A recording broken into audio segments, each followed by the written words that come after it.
If a nation must decide whether to intervene in a distant war, what must it protect first? Before the United States intervened in the Korean War, the central strategic question was not Korea itself, but the security of the American homeland. On June 25, 1950, approximately 130,000 North Korean troops crossed the 38th parallel and launched a full-scale invasion of South Korea. North Korean forces deployed nearly 240 Soviet-made T-34 tanks and hundreds of artillery systems, creating overwhelming military superiority during the opening phase. The South Korean army at that time had roughly 90,000 soldiers and possessed almost no tanks or heavy armored equipment. This lack of armor and heavy weaponry made immediate resistance extremely difficult. Seoul fell within only 3 days. The South Korean government and military command retreated southward toward Daejeon and eventually toward Busan.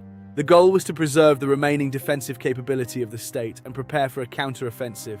Yet the conflict unfolding on the Korean peninsula was never merely a regional war. It was the first large-scale military confrontation of the Cold War. The United States decided to intervene, but the decision was not based simply on alliance obligations or emotional reactions. It was the result of a calculated strategic framework. The most important principle has always been the defense of the homeland.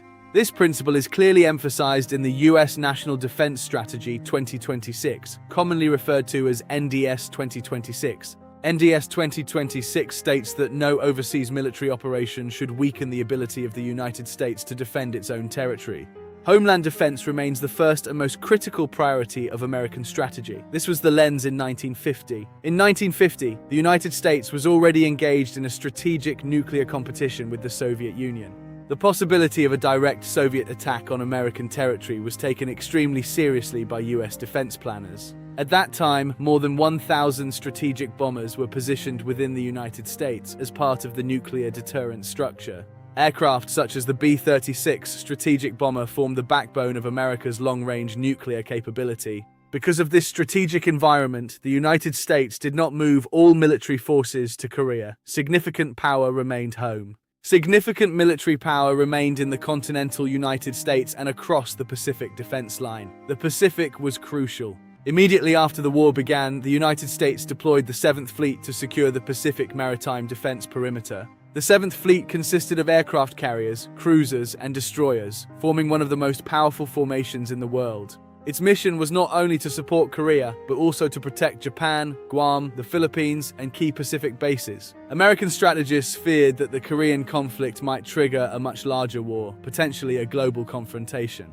If the Soviet Union entered the war directly, the conflict could escalate into a global confrontation beyond the peninsula. For that reason, the United States carefully balanced military commitments between Korea and homeland protection. While troops were deployed to Korea, nuclear deterrence forces remained positioned to counter any direct Soviet threat. Strategic bombers and nuclear infrastructure were maintained to ensure that the homeland was never left vulnerable. This balance between overseas intervention and homeland defense became a defining feature of American strategic logic. NDS 2026 describes this approach as integrated deterrence. It is the evolution of the logic seen in 1950. It integrates conventional forces, nuclear capabilities, cyber operations, space assets, and allied cooperation into a unified framework. Even during the Korean War, early versions of this strategic logic were already visible. The core principles have endured. The United States maintained a global balance while engaging in a regional conflict. It was a complex management act. In 1950, the United States military numbered roughly 600,000 personnel. However, not all forces were sent to Korea. Approximately 300,000 troops remained committed to the defense of Europe through the emerging NATO structure.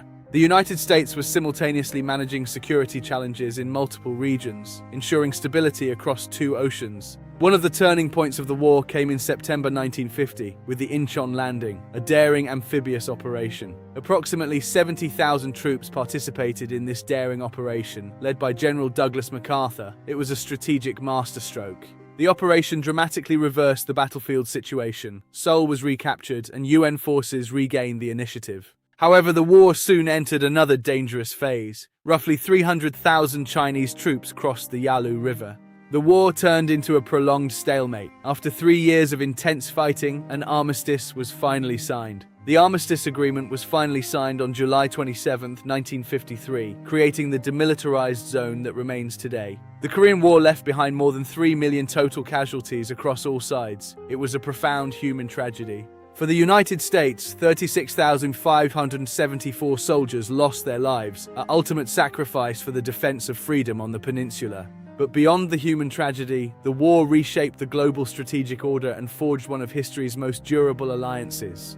The US-South Korea alliance was established, leading to a long-term American troop presence on the Korean peninsula. Today, approximately 28,500 US troops remain stationed in South Korea as a vital part of the alliance structure.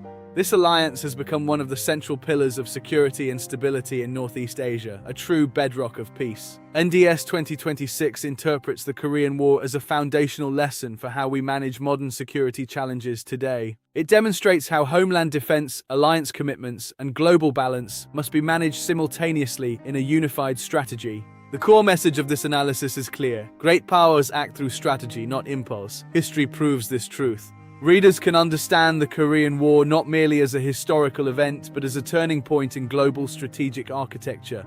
They can see why homeland defense remains the first and absolute priority of US national security policy across generations. And finally, we recognize how alliances function as the key instruments of international stability in our modern world. The Korean War was not only a conflict of the past, it became the strategic starting point of the security system we have today. History leaves us with a powerful lesson. A great power never enters a war without first securing what it must protect. If you found this video helpful, please consider pressing the like button. Your support helps us share these insights. Thank you very much for watching, and I sincerely wish you all the best. I am Dr. James Coe.